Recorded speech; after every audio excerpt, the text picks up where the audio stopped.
Again, these turbinate surgeries, I was saying there are several techniques. The worst one are the one that cut into the mucosa deep inside the nose. They do just a section like this because, like I said, the turbinate run deep inside the nose. There are quite big chunks of spongy bones. It's a kind of elastic bones. And when you section that mucosa over the turbinate, what happens is basically you are sectioning the blood vessel. It's a web of very, very fine blood vessel inside that mucosa that's making it very humid. And when you section it, you section the blood vessels, and the consequence of this is you just stop the blood passage inside that mucosa. You just block it with that cut. And the consequence of this is that that mucosa gets dry. The mucosa doesn't furnish any longer humidity inside the nose. And this condition actually gets worse at nighttime. That's where perhaps the persons with empty nose syndrome, they suffer the most, but also daytime, but especially nighttime. When you lie down, the whole body comes to a rest, slows down, and the heart also kind of slows down. The heart rhythm, the heart blood pressure slows down a little bit, and then the mucosa gets even drier. So that causes basically the air that goes inside the lungs to not be any longer humidified as it should be. And consequence of this is terrible. It's terrible. It's the base functioning of the lungs. Humidity is the base functioning, humidity and air. Basically, without humidity, that gas exchange inside the lungs, inside the interface between the air and the blood, because inside the lungs we have those alveoli, that's the tiniest lung unit. It's just small spheres with very, very tiny blood vessel around it and air getting into that sphere.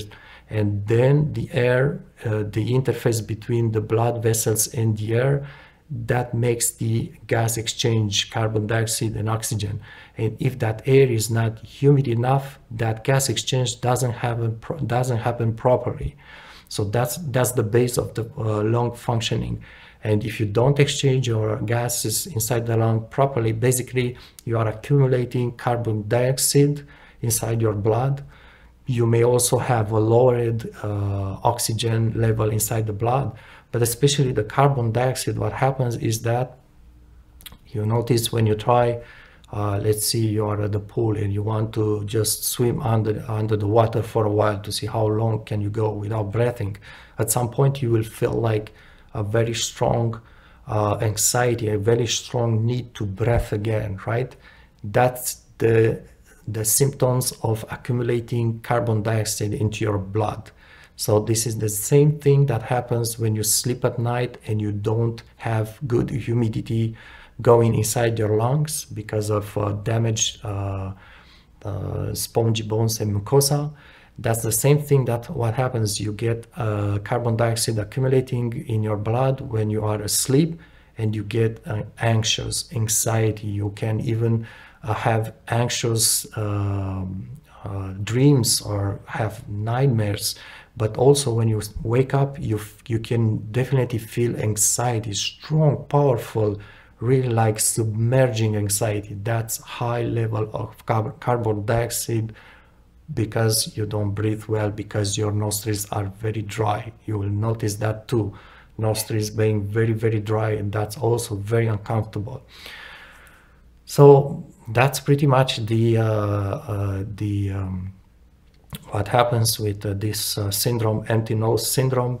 There are other things I can say about this. Basically, all this information, I got it from my own experience and also from internet, and just perhaps trying to understand things a little bit.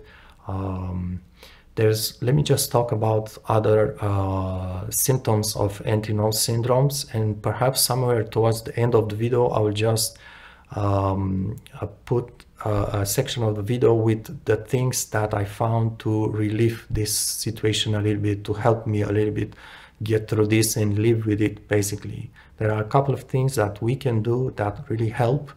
Not sure if everybody will get the same relief, but there are certainly a couple of things that we can do.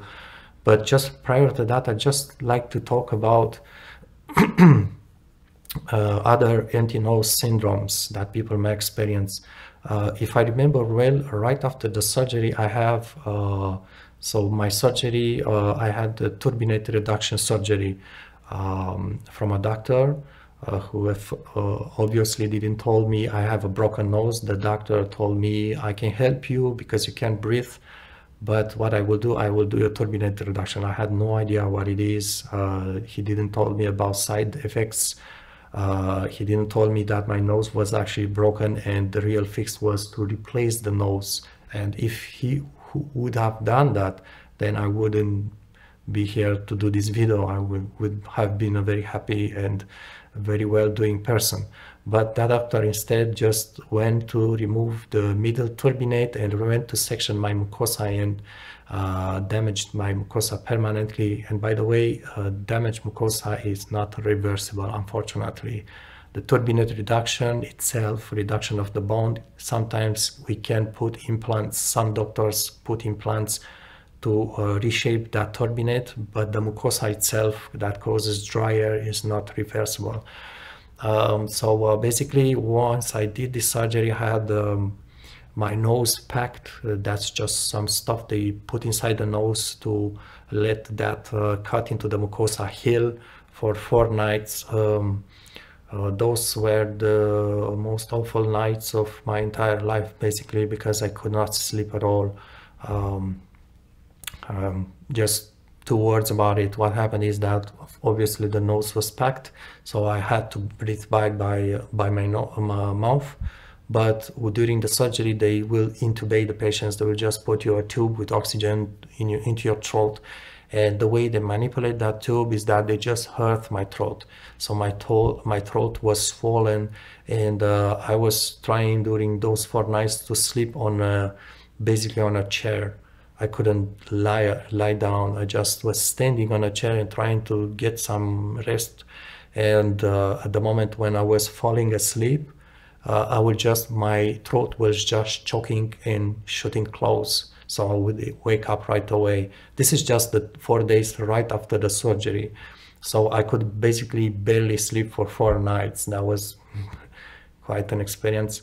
So anyhow, after 4 days, the surgeon, I went back to the doctor and he removed the packing. And right after the surgery, I was feeling like I could really breathe very well through my nose, through my nostrils. And that did last for 1 or 2 days. And right afterwards, and this is how the empty nose syndrome starts actually. Empty nose, I think most of the time people will use the acronym ENS. So right after removing the packing, 2 days later, I was starting to feel like when I breathe through my nose, it's just like someone is pumping air into my lungs. It's just like someone is forcing too much air. Like I was feeling anxious. I was feeling an anxiety. And I just felt like my nostrils are really too wide open. It's just too much air coming into there.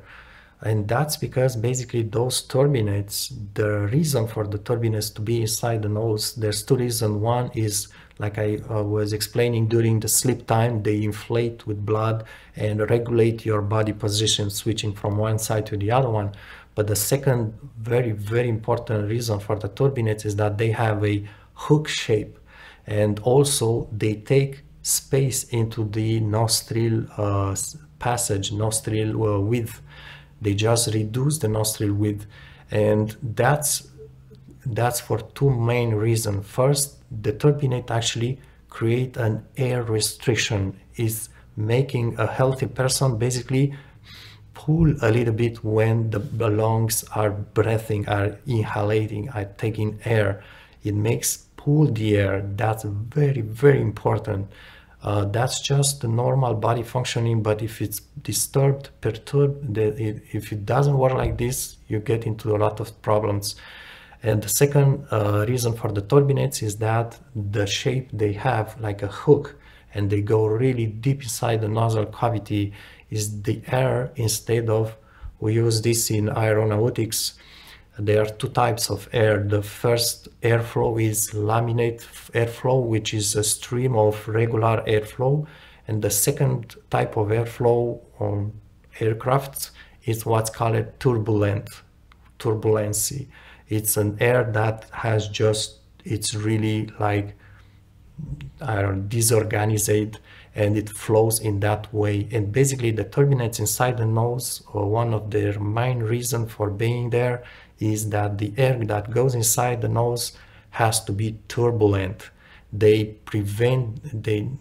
just create a turbulent air. Without the turbinates, the air inside the nostril would be a laminar air, if you want, would not be turbulent air. And the turbinate, one of the roles of the turbinate is to create turbulent air. The reason for this is that turbulent air will just fill a lot the nasal cavity and will come in contact more with the mucosa, will expose the air that goes inside the nose more to the mucosa surface, which is humid, and this is largely increasing the humidity, the air getting humidified properly when it goes inside the nose, because the air goes pretty fast inside the nose.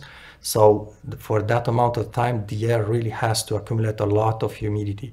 So basically what happens when you get the turbinate reduction by the surgery, what happens is, first, the air flow inside the nose starts to be laminar. In other words, is no longer turbulent, is no longer just expanding somehow inside the nose to get more humidity from the mucosa. This is the first thing.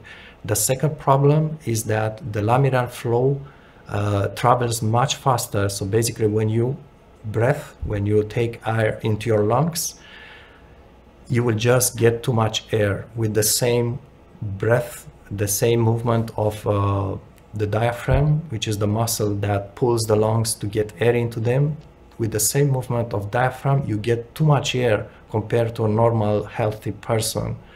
And this is a big problem. Too much air is not okay, because the body is set to get a certain amount of air, and the diaphragm has to pull with a certain force to get that amount of air. This is just a normal body functioning, and when we are doing turbinate reduction, we are disturbing this functioning, which is biological, has been there for thousands of years. Your body has been living like this for several years, since your childhood. Is completely set to work this way, and turbinate reduction completely disturbs this thing. What happens is that like I said, when the lungs inflate, get the air, when you breathe and you inflate the lungs, basically what happens is, under the lungs we have a large muscles that basically covers the section of the body. Is really large. In the middle of the body is horizontal, and that muscle, diaphragm, will just contract, and this is done by the brain automatically. You don't think about it. It just contracts and pulls down let me just put this down, things, and pulls down the lungs. They just pull it down, and they inflate, and they swollen air through the nose. This is the normal body functioning. What happens when you reduce the turbinate, the first is that, like I said, there is too much air going inside the nose, and also sometimes if the mucosa is damaged, you don't have humid air. But let's just put the humid air thing on the side for now.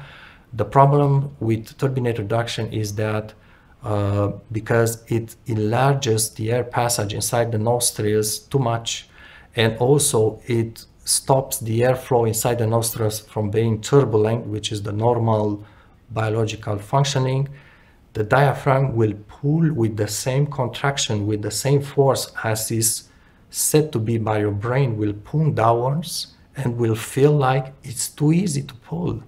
The diaphragm is like not a computer, but like it's just something mechanical that's set to pull with a certain contraction, with a certain force. Or when it pulls and it feels like it's too easy, it works too easy, the whole functioning of the diaphragm gets confused. The whole the interaction between the diaphragm and the brain. There's an area inside the brain that controls the diaphragm. That area says at that point, what's happening? It's too easy to pull air. It's not like before, like I was used to do it. And at that moment, the diaphragm just gets confused. And this is just yet another reason why the people with empty nose syndrome, they feel so distressed when breathing. They just feel anxious. It's just a state of, it's not just in their mind, it's really a physical state that it's caused by the diaphragm being really confused how to work, being just thrown out of the normal setting, and you just cannot balance this back again. It just cannot adjust in another way of working. It just cannot reset this thing to work in the different way that it was biologically set for years and just genetically set. So this is one of the biggest problem with the people who have empty nose syndrome when they breathe. That's why they say they are so distressed. That's why they say they struggle with this so much. Many of these people just basically become dysfunctional, simply and purely said. And they go to see doctors, and the doctors say, oh, the doctors will throw to you first, you have depression. You have medical problem of depression. The doctors do not assess the real problem of breathing. And those persons usually, they just get dysfunctional. They may just lose their jobs. They just cannot function properly. Yeah, you can see there are many of YouTube videos with such persons speaking and speaking out about their condition, also about the fact that doctors don't believe them, don't help them either. And they talk about their struggle, and that's very, very difficult to see. So yeah, this is it. I think I'll go stop the video for now and just continue with another section.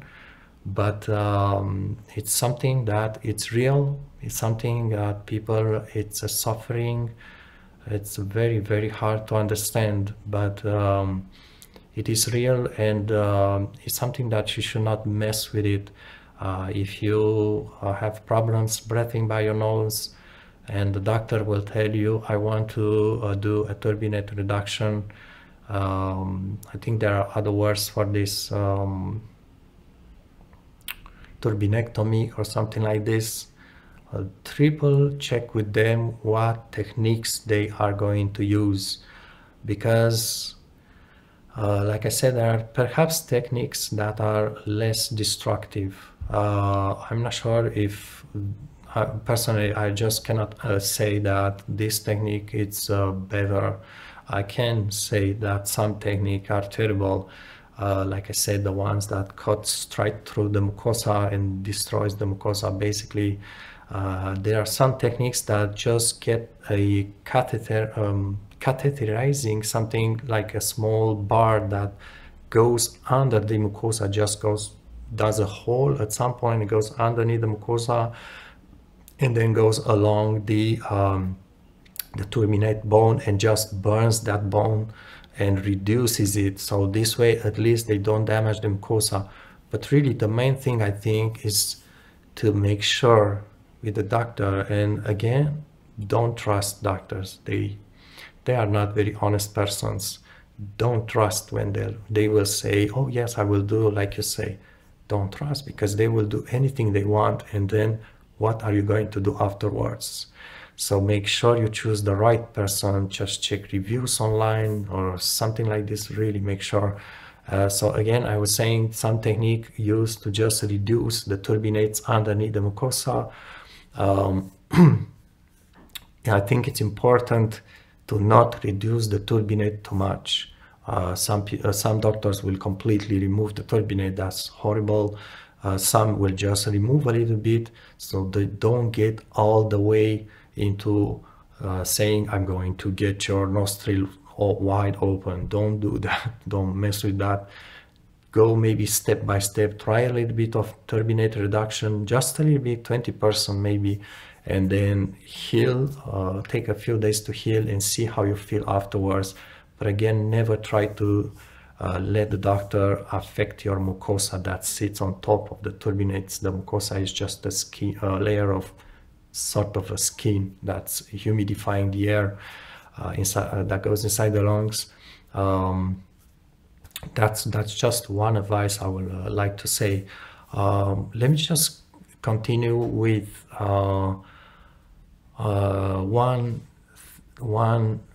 something that happens. I didn't mention this into the video till now. Something that happens when people get a broken nose in early childhood. Like I said, inside each nostril we have 3 turbinates. They are just really like, perhaps I'll put just check the video description for a few links. I'll put some pictures perhaps to get an idea how these turbinates look like. So what happens is that if you break your nose in childhood, when your body is still growing, any age, the earlier the age, 1, 2, 3 months old, the worst.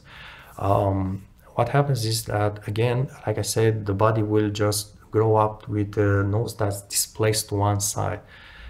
Nose displaced means, again, you have 2 nostrils inside, and in between the nostril is this cartilage that's called septum, septal cartilage, that just goes from top to the bottom inside the nose.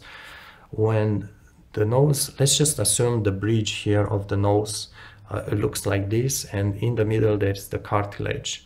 When it gets displaced to one side, what happens is that you have this nostril passage. When it gets broken, the nose will just, let's say, to this side. What happens is that this passage gets, nostril gets very, very restricted or completely restricted, and the septum, basically this is what happens, the septum will move to that side and will just close the air passage or restrict it a lot. And at the same time, it will open wider the other nostril. This is what happens. This is the big problem. So normally it will be like this, and if you break your nose, it will stay like this. There's 2 problems that happen when this arrives, when this happens. Is first, one nostril will get wider, the other one will get closed, more closed, shrinked.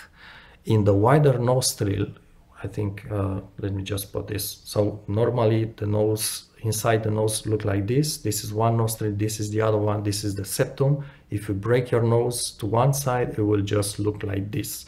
And this nostril here will get wider.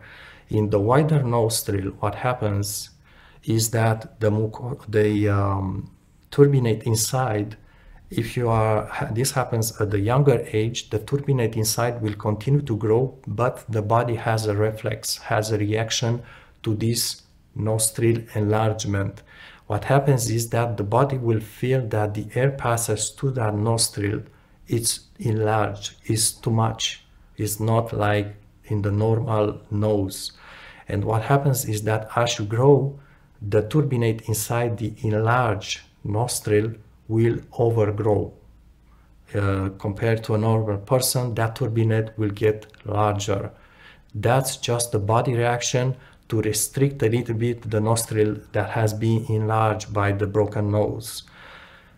The downside of it, this is that as you grew adult into that enlarged nostril, the turbinate may overgrow to the point of blocking it.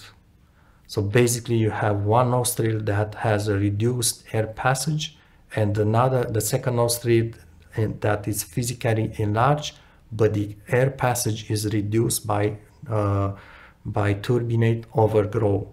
And also the turbinate, the bone of the turbinate will overgrow, but the mucosa also gets thicker in that enlarged nostril. And this is a problem because I think many people go to doctor and the doctor says, oh, in this nostril you have an enlarged turbinate and a thicker mucosa that's blocking the air, so let's just do a turbinate reduction into that nostril. That's a problem because basically the doctor has to cut into that mucosa to remove a part of it, also cut into the turbinate. So basically the only fix into that condition is to damage the turbinate and damage the mucosa on that nostril alone. That's a condition I just wanted to share with you, because it's something that perhaps the doctors will never explain you. Why is that a turbinate and the mucosa overgrow into one nostril only? That's because, again, you had a broken nose when you were very young, or a kid or something like this. The nose grew, the anatomy of the nose developed, and the turbinate overgrew inside to compensate for enlarged air passage. Unfortunately, perhaps in this situation you have no choice but to go to turbinate reduction and mucosa reduction, and you may have those symptoms afterwards that I was explaining, of dry air and so on and so on. This is one of the situations. Let me just remember what I wanted. Okay, the second problem that can happen, especially when you have this broken nose in toddlers, in kids, is that, again, I was showing you this is the bridge of the nose, this is the nostril inside, and this is the septum. When the nose gets crushed or broken and tossed to one side, the septum here will just get very close to the side wall of the nostril. And there is a problem with this as well, is that we have sinuses in the face. We have if I remember, I did study a little bit of anatomy. So we have the frontal sinuses, and then we have the cheek sinuses, face ones, I think the name for it. These sinuses basically are just empty spaces inside the skull. The function for this, I think, is to warm up the skull and also to lighten the skull weight. That's just anatomy. But the way these holes inside the skull function is that these holes have a mucosa inside that is just kind of have a liquid secretion, and that liquid secretion, it's accumulated inside the sinuses and has to be drained. This is one thing that not all people are aware of it. These sinuses here in the cheeks, I think these are the cheeks, have holes that drain inside the nostrils, really inside the nostrils, deeper, not in the surface here, but deeper inside the nostrils. There are several holes on the outside nostril walls, and those holes really communicate with your nostrils and drain fluid that goes, you don't even realize, goes inside the throat. And this way the sinuses just get cleaned also, and it's something that it's going on at any moment. So those fluids inside the sinuses just get drained inside the nostrils. Or what happens if you have a broken nose? Look what happens with the septum, goes to the wall and blocks those sinus drain holes. And I really curious if you ever heard of it before from a doctor. Did they ever tell these things to people? If the septum blocked that hole, what will happen is that the sinuses will not be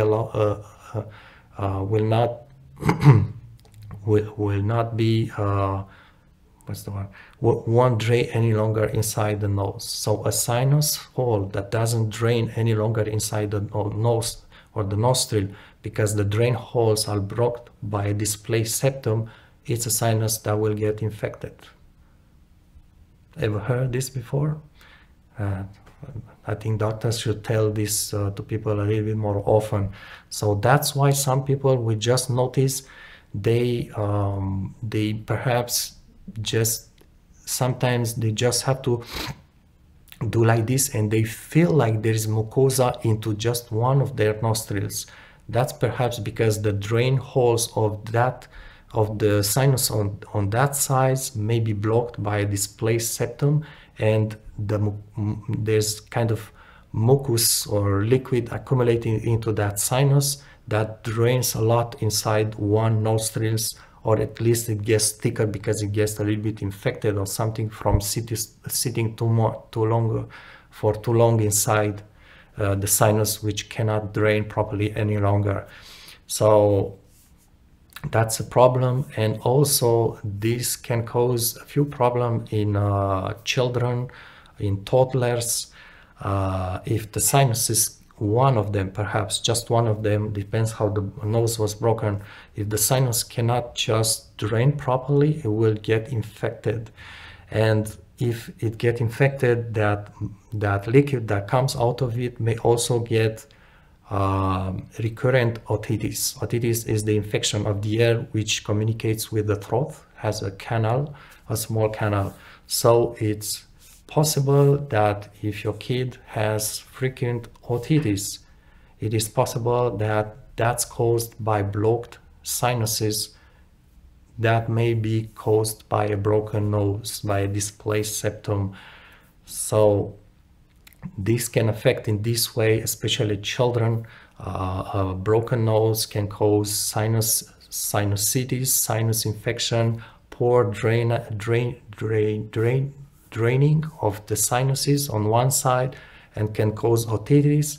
And also on top of it, and I'm not pulling this from my imagination, I will just put links in the video description about doctor studies on this subject.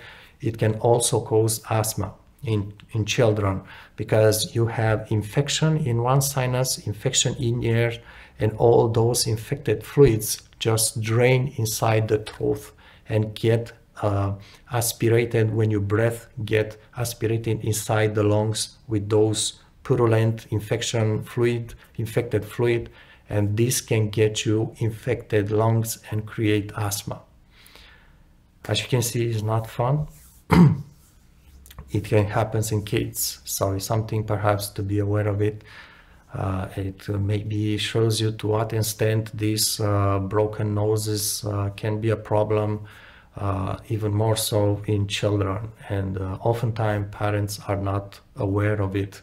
Oftentimes it's just the kid was at school, I got a blow to his face. And by the way, when you have a broken nose, yes, you get swollen skin, that's for sure, but it doesn't really hurt, actually. I remember when I got myself knocked by a car, it didn't hurt at all. I just woke up a few seconds later. I was just,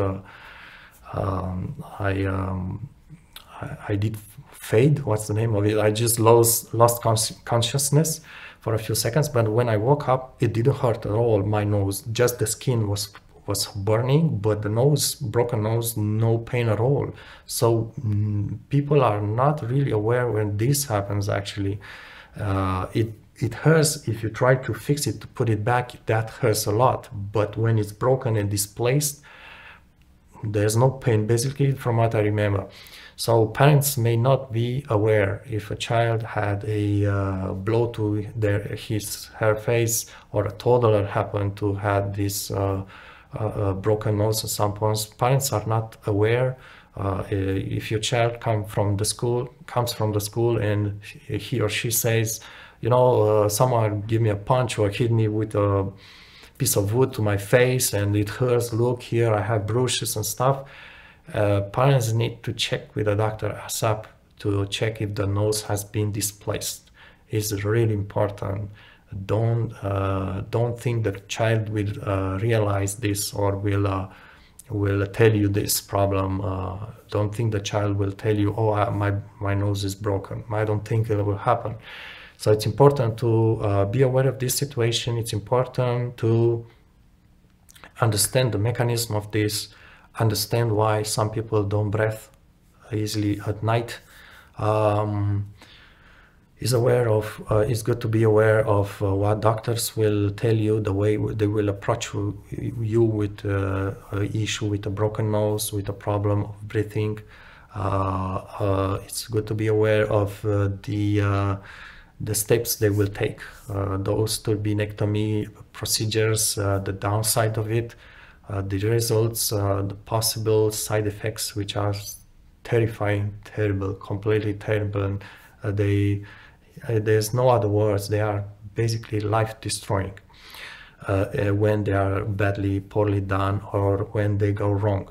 It's important to understand all these things. I think I've said pretty much everything I was looking to say. The remaining things, it's the things that I'm doing and I have been doing for the past few years to get some relief from my condition. So I think I will either put a link towards another video, or I will just add this to this video. So those are the things that I did. Just to get a short history, I broke my nose about 20 years ago. I was living for about 10 years with a broken nose, and then my condition went worse when the nostril that was still open got blocked as well. I went through that turbinate surgery about 10 years ago, and I was really going in a funny period of my life for about 6-7 years, until I started to do a few things that at the end turned on to be quite helpful for me. I'm still not completely relieved at all, but it's livable. I'm able to have a okay life now. Okay, not okay sleeping. My big problem is really at night with sleep quality, sleep condition. But compared to what I was experiencing before I was doing these relieving things, it's just completely two different worlds. The condition, it's got much more livable, much more easy to handle. So I will just continue, either see a link on the I will put a link towards another video with these tricks I did to get some relief. Either I will continue the video right away with that information. Thanks for watching. Spread the word. Do believe the people that have the anti-nose syndrome. Do believe them when they are talking what they are experiencing. At least show some support, some moral, psychological support to those persons, and share the word. And let's just hope one day the doctors will just stop performing procedures that can get you anti-nose syndrome, and people will just start being more aware of this condition, about what a broken nose means, what are the consequences, and what are the consequences of a poorly done surgery, turbinectomy. And perhaps, hopefully, people will get more their nose reshaped properly. The real fix,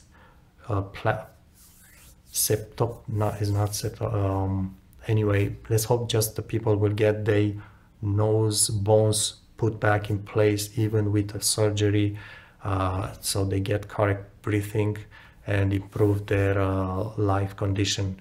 And I just remember right now one last thing. I will end the video right afterwards. Like I said, I got my nose went broken 20 years ago, and I do remember one thing when I didn't realize at that moment.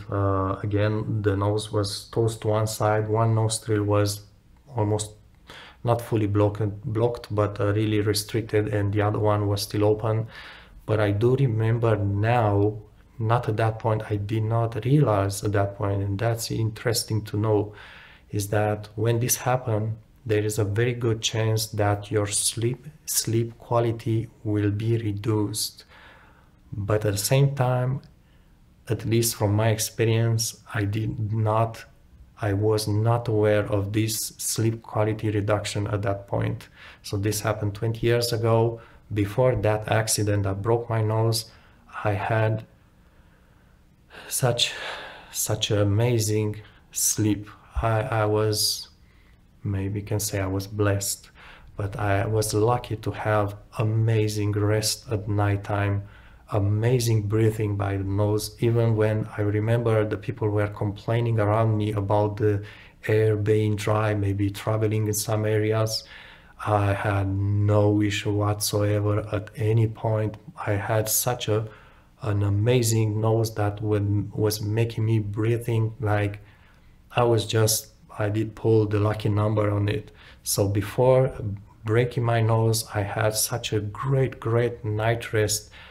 And also I had such amazing dreams, really amazing dreams, something really just is I won't describe that, but amazing dreams. I was just having perfect rest at nighttime.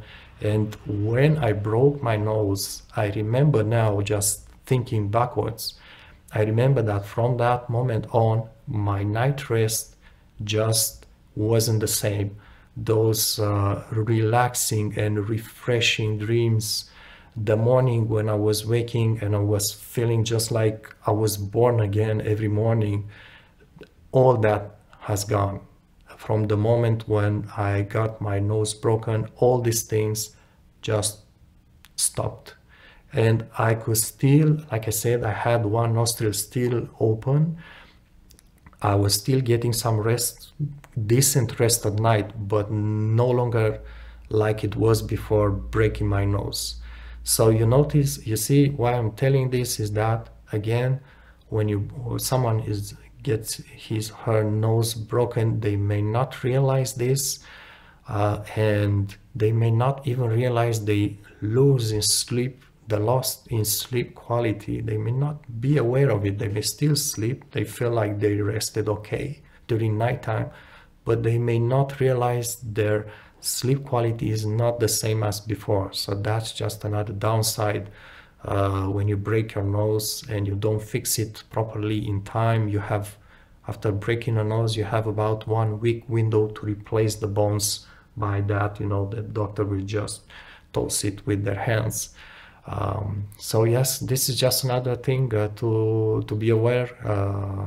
You may lose in the sleep quality if you break your nose, and perhaps, unfortunately, if this happens into your during early childhood, well, I will guess that person, that child, that person that will grow, they will never have a real sleep quality just like a healthy person. They will never experience that, unfortunately. Thanks for watching. It's a very long video. Actually, I did start this video thinking I will just shoot a test video, but it turns out I could say the whole story at once, and I'm really glad it happened. Share your experience in the comments below. Be aware of this situation, help people with ENS, and just spread the word. Thanks for watching.